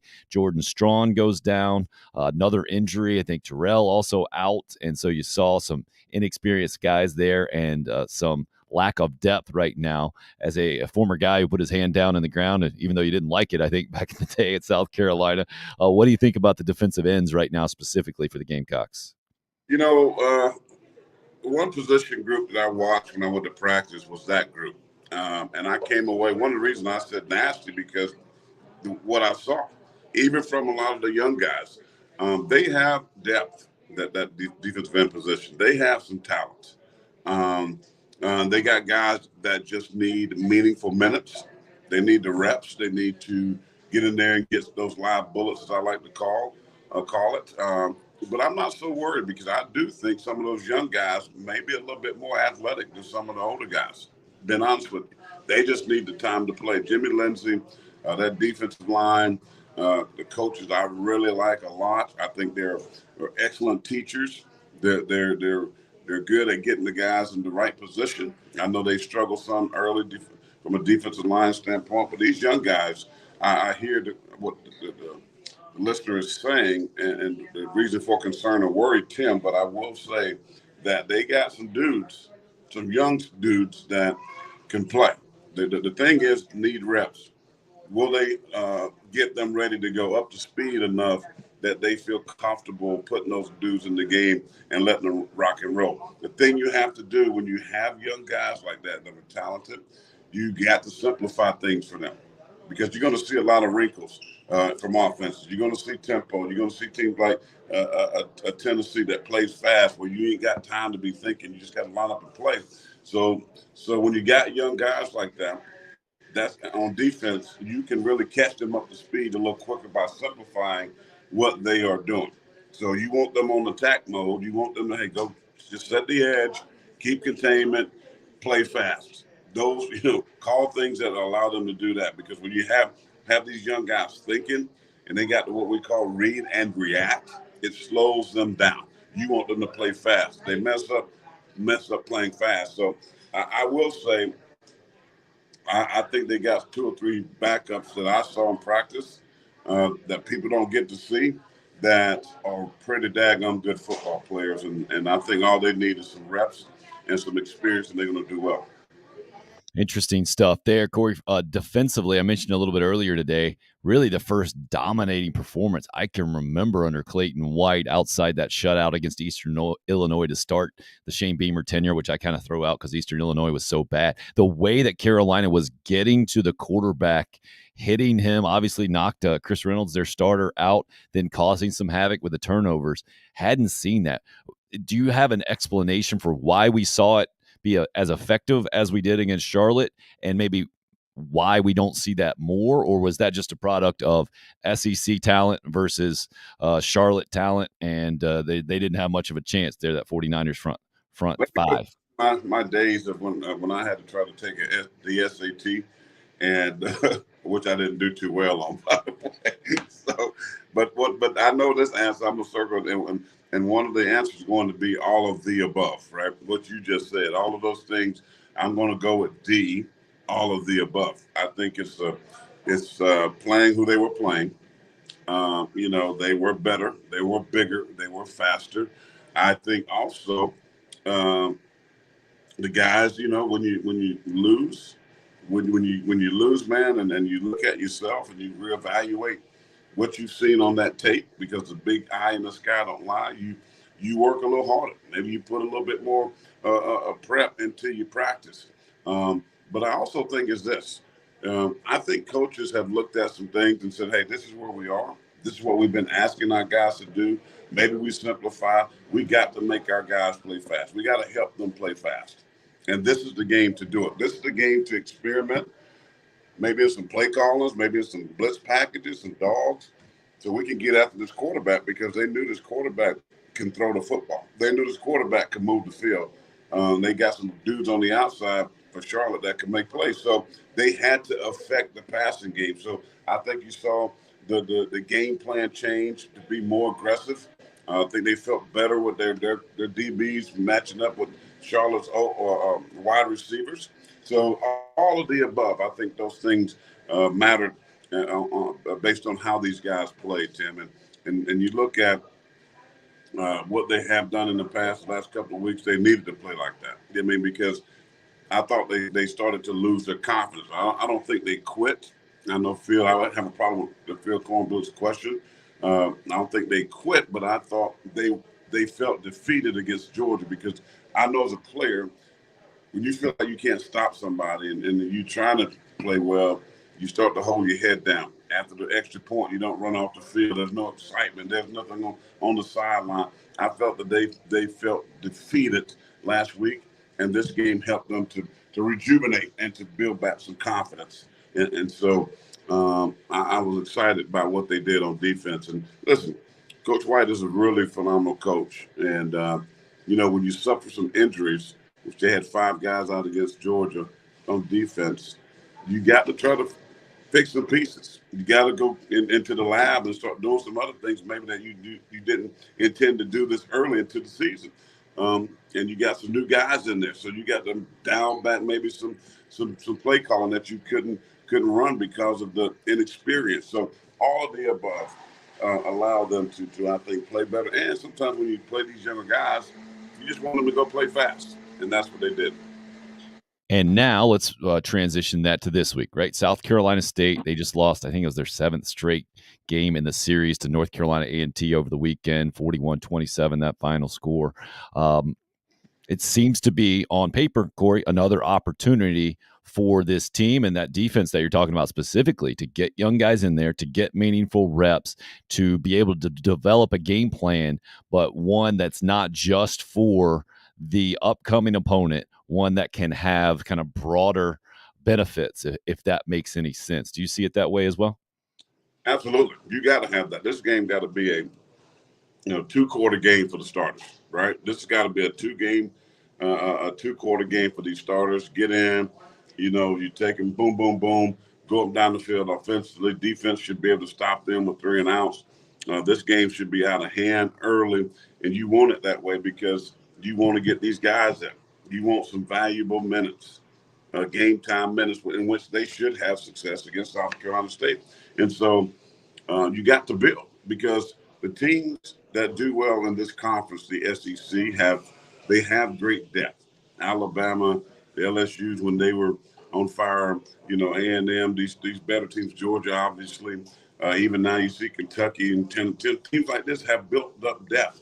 And you got to be able to put teams away like SC State and, give them their check. They come in, 38 miles from the Orangeburg, from the Burg. Come on down, bring the band, do your thing, cook out. Nobody has a better tailgate than South Carolina State. Let them enjoy the experience.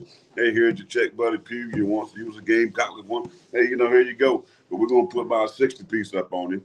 And because we got to get ready for SEC play now down the stretch, right? Besides Clemson the last game. So now you're going into the heart, man, of games that you got to get ready to go play and win. You got to build depth. You got to feel confident about every single player that you're that's gonna travel, that's gonna help you try to win. So, this is the final game. I feel like they can go out here and experiment, do some good things, build back more confidence, and just get ready for Kentucky. Circle that one, baby. I'm telling you right now. Kentucky going to tell me everything I need to know about where South Carolina is. I can't even go. I don't take the Georgia game. Maybe mad how they played, but I really expect them to lose. Arkansas, we saw a little bit in the first half, 3rd quarter. But the Kentucky game is going to tell me where they are as a program because this is where I want to measure my program, the Gamecocks, against the Kentucky, against the Tennessees, against the Floridas. Those 3 games is my measuring stick for this team this season and where they are. And so that's going to tell me a lot. This is just another preseason game to me. Go knock them out early, play everybody, and get ready for, I think, one of the biggest games of the season is against Kentucky on the road.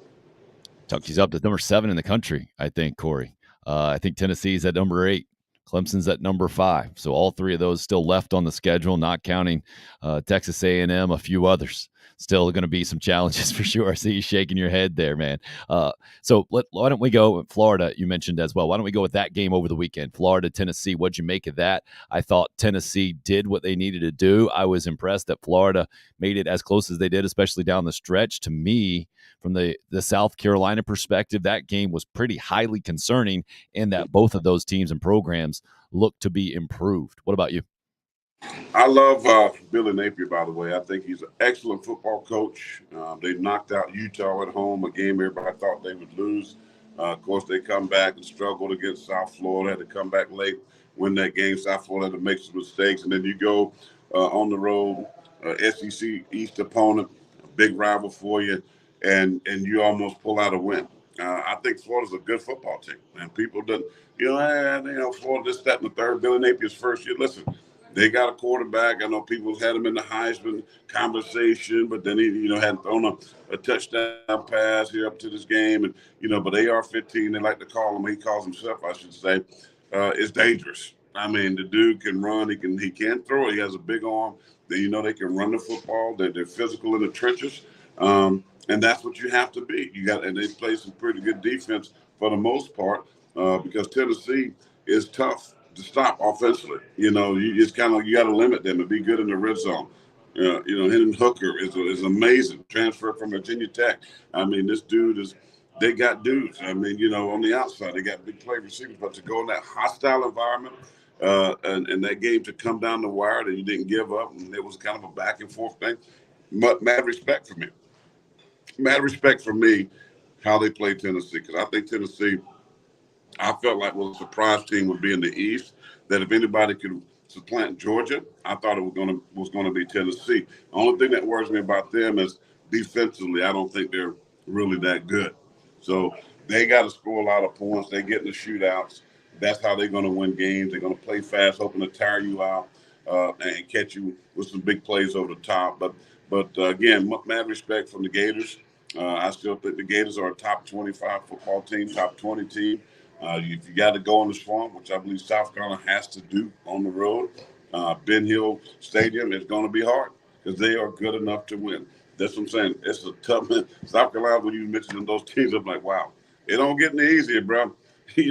And I'm telling you, I know Vanderbilt got smoked by Alabama, but Vanderbilt they can score. They got some players now. So that ain't going to be no gimme game either, which they almost came in here and beat South Carolina. Should have beat them, actually, last year. They should have beat South Carolina. Just some bad coaching decisions cost them the game here a year ago. So nothing's going to get easy. That's what I'm saying, man. You got to get ready to go now. Because Florida is going to be tough. Tennessee is going to be tough. The East is not going to be some just easy task anymore. To me, you just crystallized kind of what Gamecock fans are going through, man. That it's why there was so much, I think, vitriol and disappointment, frustration in that first half against Charlotte, that you didn't see it really get untracked into the second half. But it's also, to me, why you have to celebrate that and kind of revel in it, because I don't know how many more times you're going to see South Carolina run up and down the football field. It should happen this week. But like you mentioned, you got Kentucky, who did go into the swamp and get a win a couple of weeks ago. You've got them all the way up in the top 10 this year. The measuring stick and what Kentucky has become, I think, Corey, is so different for fans who just grew used to Gamecock football being above Vandy and Kentucky every single year. Is it the same for you looking at that Kentucky measuring stick that we will see the Gamecocks go up to Lexington? To me, it's not just that it's Kentucky, it's that it's a road game in the East. Dabo Swinney has said it forever, man. If you're going to be a good football team, you got to go and win road games. They just did it. They got to give them credit. They pulled it out in overtime. South Carolina has not done that consistently at all in the last several years, and Shane Beamer, I think, knows that is a real challenge that he has. It's crazy difficult. I mean, Kentucky, great team. Yes, I'm saying great. On the road in Lexington, going to be hard. You got to go to going to be hard. You got Tennessee. I mean, all of these teams are three of those are ranked. Missouri, South Carolina, Vandy. But those, the other big three, man, it's like it's hard. And this is what you got to preach. You do have to win on the road. I mean, you're going to lose some games, but you have to go on the road and win, regardless of how it looks. Just come out 1 point better, which we saw what Clemson had to do with the 2 overtimes. But in South Carolina's record has not been good on the road. It's been pretty bad, actually. And so, yeah, you get concerned about that. But at the same time, you got some veteran guys on this team.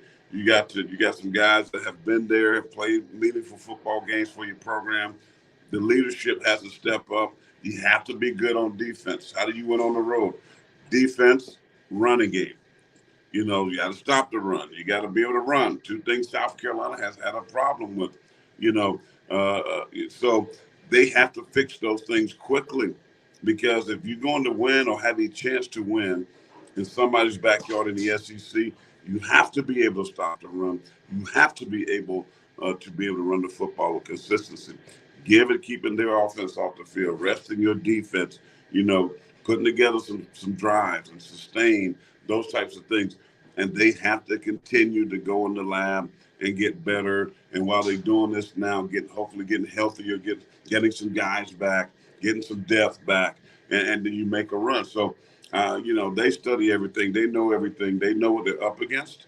It's a week-by-week thing, but believe me, they're looking down and seeing what they got coming. And it's not, there's a storm, just like that hurricane is building down there on the Gulf or in Tampa area. You know, it slowly comes, but man, it can come and pack some power. And South Carolina looking at this storm in the SEC of teams that they know that they got to get healthier and they got to get better before it hits, if they're going to have a chance to do some things in the SEC.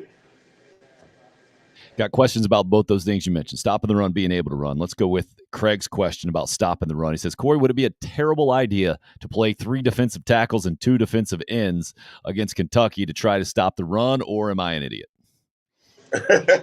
No, I'm not. You're not an idiot. You're not an idiot. We don't do that. We don't do that. I mean, I think that's hard to do. Now you're talking about maybe doing some type of bare front, putting more defensive linemen in there, linebackers, and just daring somebody to throw the football. But I don't think you can do that against Kentucky, because they can throw it when they got a quarterback that can do it. I mean, they can throw it. I can see if you had somebody that had no capability of making a short pass, but they do. So no, you can't do that. What you just have to do is stop with a run. It's about an attitude. Being a run stopper. We were talking here with all my teammates, and one of the things they were, Jesse Olmstead, who's my teammate, he's here on the staff now. We talking at dinner the other night. You know, he was telling my wife, he was laughing. He's like, you know, Corey used to go there and take up all these blockers, and I just ran free and made tackles and made Pro Bowls because of him. But nobody talks much about that guy that's, when they run a trap, that you got to go take 2 people that pull and guard and tackle. You got to take them out so that your inside backer can scrape. We call you got to close the spill. I think I talked about this a few weeks ago. You got to make the ball run the hump. You got to dig it out the C gap. Well, this is what you do. It's attitude. It's this attitude, this mindset, and run stopping. This gap integrity. You have to be responsible for your job. You know, if you're an edge guy, you have to set the edge. You have to knock the tight end back. You got to make him, make the ball cut back inside. You have to understand where your help is. Those guys backs, great SEC backs especially, like to cut it back. They watching that backside backer flow. And if he flows too far, they cut back behind him. If he can't get over the tackle, they hit up in that gap. So everybody has to do the job, Tim and Craig. Is the defense and what they're calling is fine. You just go back to the Georgia game. How many times did they get on the edge, ending the round? I just saw Georgia, Brock Bowers again. Whoever they, Kent State, I believe it was. That's what they played. Brock Bowers again, ending the round. They don't set the edge. He runs for 75, 80 yards, touchdown. One guy doesn't do his job. That's how pivotal it is for guys to do their job in the run game, because one guy doesn't do his gap assignment, you could be to the house.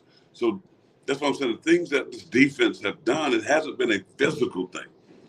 Yeah, sometimes they get blocked, but sometimes they are just out of position. And this a lot of times it's been on the edge guys. So they just have to do that. And they have to run to the football. And if it does break through, your linebackers, your second and third level defenders got to make tackles. You got to get a guy on the ground. Live to play another down. That's always the mindset of a defensive player.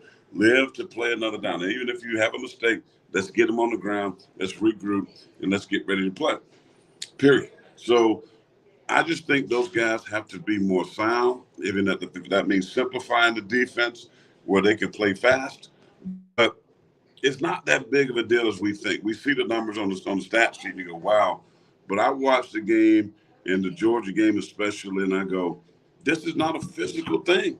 Just do your job. If you're a C-gap player, bend a C-gap. If you're an edge D-gap outside, make the ball turn back inside where your help is. If you're a defensive tackle, get some movement. Coaches got to do some slants. If they can't just be the guy, slant. Georgia does it all the time. They slant their D tackles. Why? Penetration kills the run game. This is not no big secret because I'm telling all these millions of followers Tim Hill has right now. Hey, listen to me from New York City, right here by Giant State of the Maryland. Hey, listen to me. Penetration kills the run game, meaning play on the other side of the field.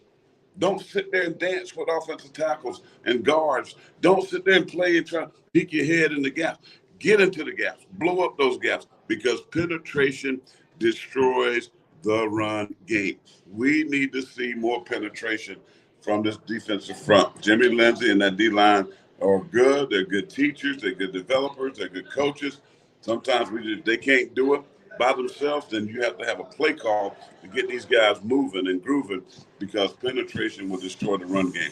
And if you got some linebackers like Jesse Olmstead said about me, you know, I do my job, he does his job. He might get all the glory, but it all works together for good if they're going to be good. That's what this defense has to do.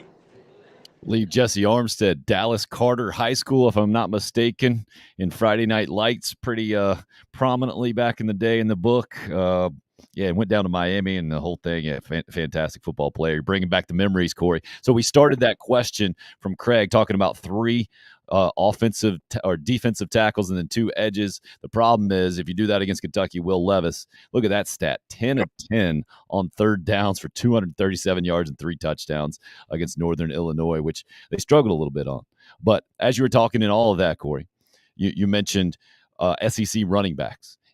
Did Marshawn Lloyd prove to you on Saturday that he belongs to be towards the top of that list? Is he one of those guys? Absolutely. I tell you what, man, this kid, I love him. He plays the right way, and they need to keep feeding him the rock. I mean, we've seen it. I mean, he runs hard. He's not afraid of contact. He wants to fall forward. You know, I love the whole Najee Harris, look-alike. I'll jump over defenders too. You know what I mean? I'm not afraid to go get airborne to get the extra yard. I mean, this is what you want. He has the quickness. He has the speed. He has the power. He's a smart runner. He has great vision.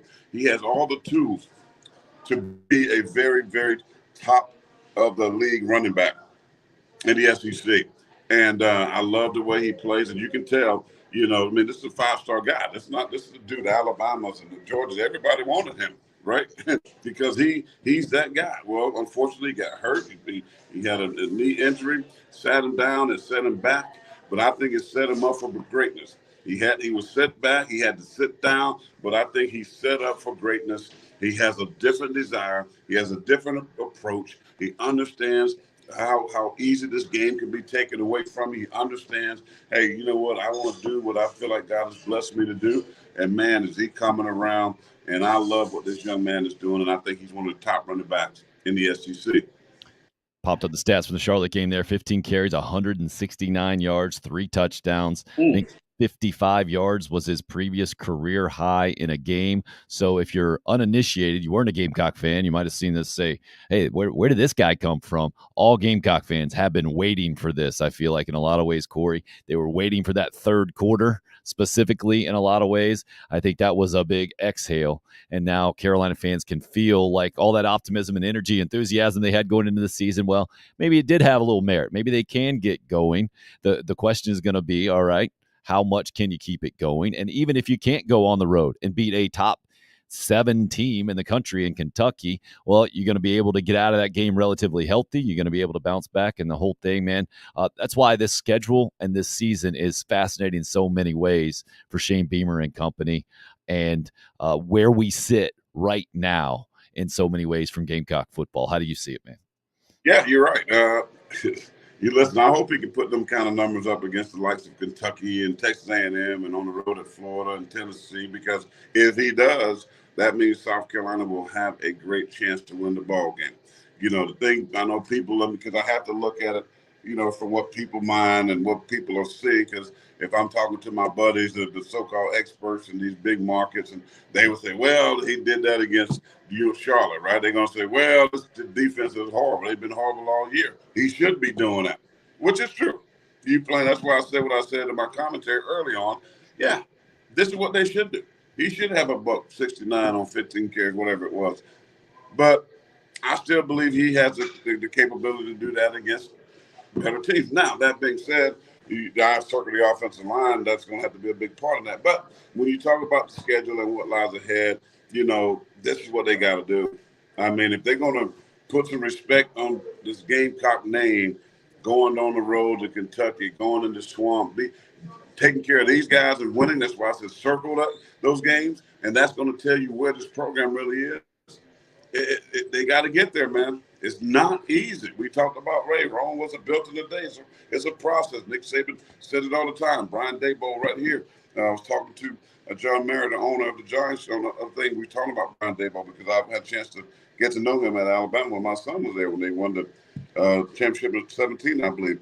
And we talked about the process. He said, yeah, Brian says it all the time. I said, yeah, because he inherited that like all the other coaches from Nick Saban. There's a process. And your process has to be on the incline. It has to be going steadily up, right? And you have to be ascending and getting better in certain areas because down the road what's ahead. That's what I'm saying. South Carolina got to get better at continuing to have great success at running the football. But look at the numbers. This week, Marshawn Lloyd had almost as many yards on the ground as Spencer Rattler had through the air. Right, but everybody comes in talking about Spencer Rattler, and he was a Heisman contender at one point in Oklahoma, and we should be throwing the ball all over the park. Blah blah blah blah blah. No, what win games establishing the running game, and when you can have a consistency at running the football, you can win on the road. That is the key. Not throwing it 400 times and trying to have 1,000 yards of total offense. No, running the football, establishing the run. And this team has to get better in those areas and stopping the run. They're the two biggest keys. I don't care about anything else. If you can't run the ball, you're not going to win on the road. You're not going to win at Kentucky. You're not going to beat Florida. You're not going to beat Clemson. You're not going to beat these teams if you can't take that attitude that we are going to run the freaking football.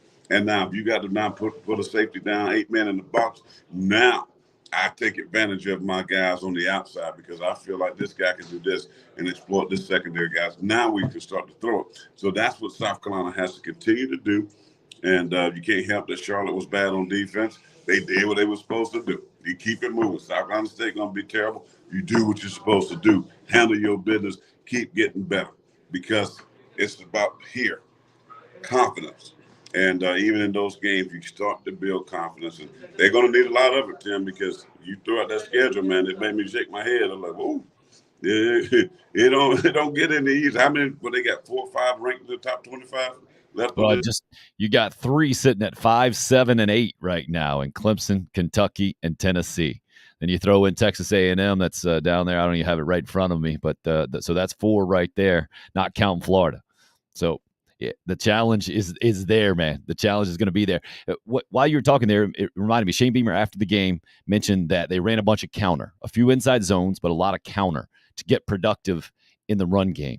As a defensive guy, what does it mean for an offensive line to like and be successful running the ball, specifically with counter? Well, it's funny you said that because I was just talking about that with me and Jesse. Counter it puts a lot of strain on the defense because those guys have to play it a certain way, and if one guy is not gap sound, you bust plays. And I bet you if I go back and watch the tape of those counters, Marshawn Lloyd had very great success in that C gap.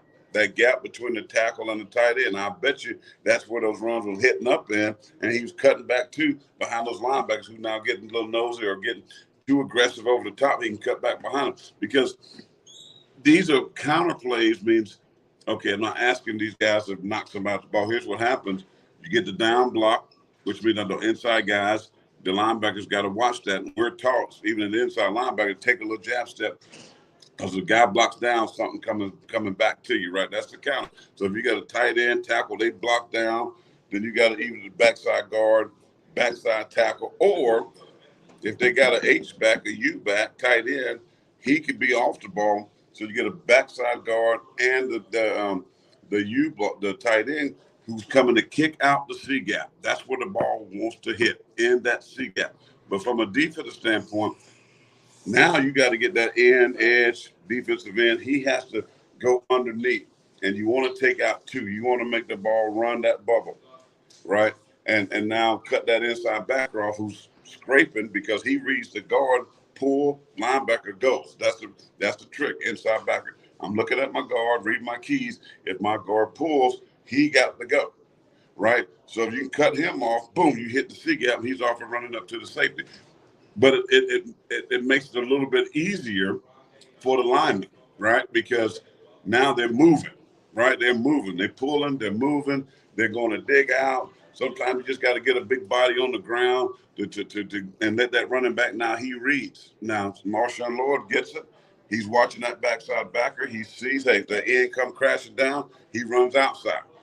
He runs outside. If he tries to close, which means play the outside and the defensive end, right? Then he hits it in the C gap. So it puts strain, counter plays put strain on the defense. It's easier to run those plays. Washington used to do it all the time. The Cowboys did it, the NFC East back in the day. That's all you see would happen. I mean, counter. And guess what? It's hard, and it puts so much strain on them shoulders of those edge guys. If I had fast edge guys I was playing against those, I'm running counters at him every day. What do you hear when you get pass rushers? You hear people say, make him defend the run. Not just by base blocking him, get at his knees, right? Come run counters. That right there is going to put pressure where we can have success. So I think that's why they enjoy doing that. If they can do, because their running game was very simple. When you got one back set, sometimes they just run the same old little run. Where you go? Well, here you go. And no, you got to you knocking people off the ball, you can have success. They're not built that way. So when you're a weaker offensive line, counters are good because now you're putting pressure on the defense, giving that back an opportunity to read his blockers and read those defenders and cut back and have some success. And I think Marshawn Lloyd is a good cutback runner. And that's why I think they've had really good success doing that. Good stuff there, man. Good stuff. Illustrator, so I know I'm doing right. Well, just in my simple brain trying to follow that, it seems like then the reverse of that on defense is if you have good defensive line play and you have your linebackers playing sound as well, then you can kind of nullify that. Is that fair? Yeah, but it starts with the edge guys with counter. Edge specific. I mean, it starts right there because they. Now I've seen teams that do it different. Some teams will tell their edge guy, outside backer, whatever you want to call him, defensive end, to squeeze it. So when they squeeze that play, they say, hey, the defensive end, you still have contained. If the guy bounces, so I'm coming in, boom, I'm playing it with my inside shoulder, outside arm free. We've heard that term for a long time, right? That phrase, I should say.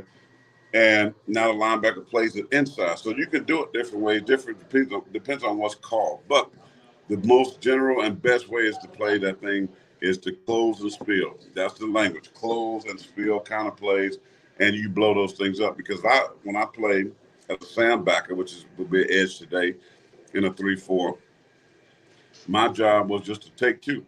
They always used to say against the counter run, you can't take one for one. I got to take out two guys, right? Because if I can take out the two guys, then I stop the second puller, who his job is to get around and cut off that linebacker who's scraping over the top. When I was talking about that second puller, so if I settle one for one, and then I allow the second blocker to get my inside guy, boom, they're off and running.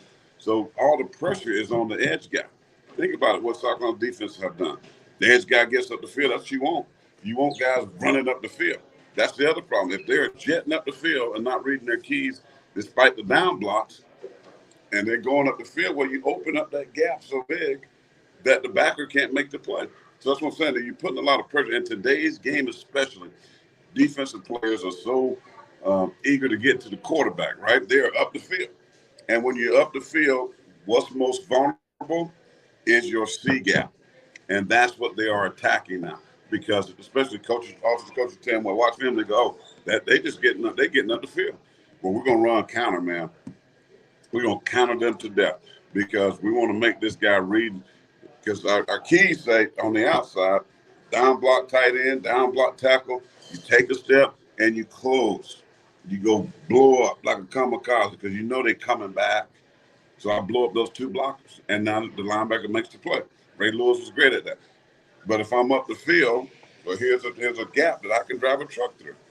So the same thing that the defense of South Carolina has struggled with stopping because their guys were getting up the field trying to get sacks, but they was getting gashed in the run game. That's why I said it's not a physical thing. It's just about doing your job. And South Carolina attacked that with Charlotte because guys wanted to get up the field and they exposed them. Good stuff, man. Especially for a guy who is not schooled up in the X's and O's like I am, is very educational, helps me understand exactly maybe how coaches are seeing it and how it gets played out during the game. Speaking of that, the game tonight, what are you thinking? You feeling good about your Giants against the Cowboys? Listen, man,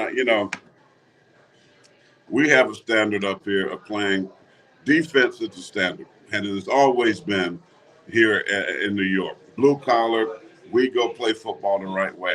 The Giants are 2-0 because defensively they're playing the right way. They don't have no big stars on the defense, no big names, but they get some help back. Some guy, Thibodeau, I think, may have a chance to come back, but they play hard. They will hit you. They're physical.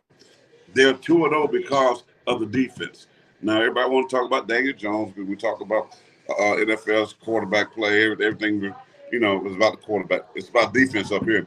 And the Cowboys have a great defense. Their offense is a little questionable, just like I still feel the Giants are trying to figure out how to do it.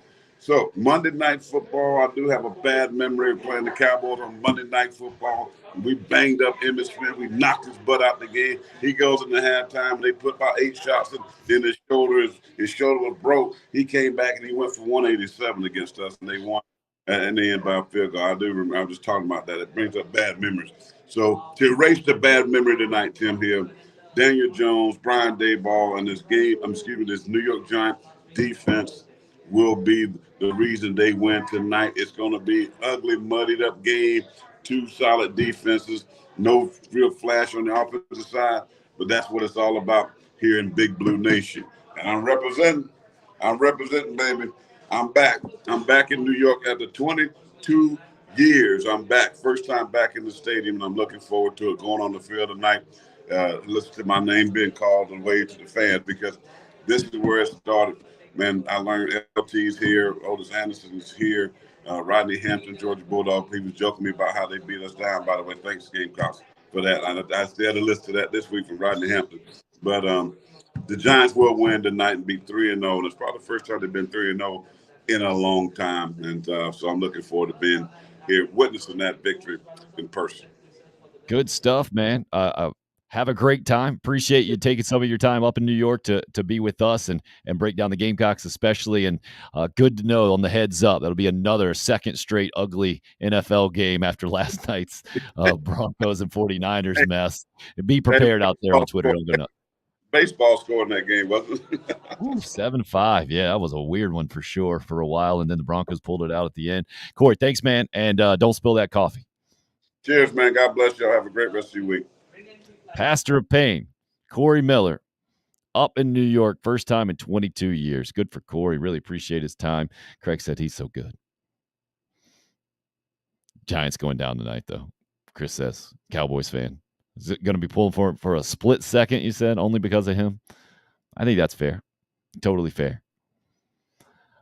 Corey in a much different mood, as you would assume, especially, it would be that pumped up guy in Starbucks. Looked like we had one guy that thought it was really interesting that Corey was doing a show and peeked around the corner there in Starbucks up in New York. But this time last week, remember where Corey was? As fired up as he's been. He had to he was in his truck just preaching to us, right? And really, he was just preaching to the players. And I could feel it from Rick Sanford last Tuesday as well. Just their emotional connection to the program, having poured their blood, sweat, and tears into it, still there.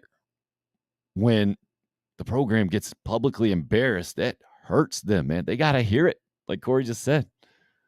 They got to hear about it. And you can't help but be personally connected, I think, when you have done what they have done in both college football, NFL football. And I think, again, Corey could exhale and say, yep, that's what should have happened. Another one should happen this Saturday against South Carolina State. Then things really get interesting. I think it'll be an interesting game tonight. The Giants are in an interesting spot, man. I like Daniel Jones a lot. I think he's a really good quarterback. Outside of that, the fact that the Giants off to a 2-0 start, got a chance right now. Doing it against the Cowboys. Love it. I love just the drama in the NFL, man.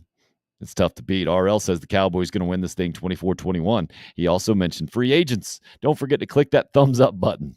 Good for you, RL. Appreciate the promotion and wanted to make sure everybody knew that we're 7-3 against the spread. So 3-2 this week. We got correct. Wake, Notre Dame, and Baylor. They all won those games. I guess we kind of the skin of our teeth with Wake, but Notre Dame, no problems over North Carolina like I figured, and Baylor covered the spread by a few points there in their win as well. And then got Southern Cal wrong, didn't cover in Corvallis, did win the football game. Tennessee was poised there with the 11-point win, 38-27. I thought we were gonna hang on to cover. Florida comes back, gets another touchdown. That one-handed onside kick was crazy, wasn't it? But so we got Tennessee wrong, Southern Cal wrong, but those other three correct. 7-3 in a couple of weeks against the spread. Pretty dang good. Nothing to completely thump our chest about. I mean, we go another 4-1 or 5-0 this upcoming week, then we'll start promoting us as the big gambling experts on the internet. Yeah, Troy, good call. Cowboys 3, Giants 2 tonight. DC's peacing out on us. Appreciate you guys, especially on the live chat, all you guys weighing in, being a part of the show. A Monday to feel much better, I think, about Gamecock football. Still to know that there is a large challenge out there. And to me, that's how I saw the 2022 season to begin with. Before it even started, can feel good about the program, headed in the right direction. But, man, it's going to be difficult. Going to be difficult. It is not easy. And still a lot of things to prove out there, no doubt. But a much more pleasant Monday for sure after a big third quarter leads to a big win for Carolina over Charlotte, as it should have, as opposed to last week this time where it was just embarrassing for a lot of Gamecock fans, the 48-7 loss to number 1 Georgia. Chris says, have a good one, Tim. Fellow Gamecocks, I see it at Go Cowboys, he says, 28-21 tonight. Pastor of Pain and the free agent, the best team out there, BW says. Appreciate the kind words. And again, you guys being a part of the show. You help make this show what it is and with what looms, right? Not necessarily this coming week, but it is going to be a really good week in college football. The SEC specifically will break it down as we move throughout the week. That's going to be fun to discuss and watch this coming Saturday. And then from the Gamecock perspective, really, I think a lot of us understand the 2022 story. Shane Beamer, year number 2, starts to get written in a lot of ways. And looking forward to being a part of that, some small part of that in our own little way here on the show. That'll do it. Tim Hill, unrestricted free agent, September 26, 2022, in the books.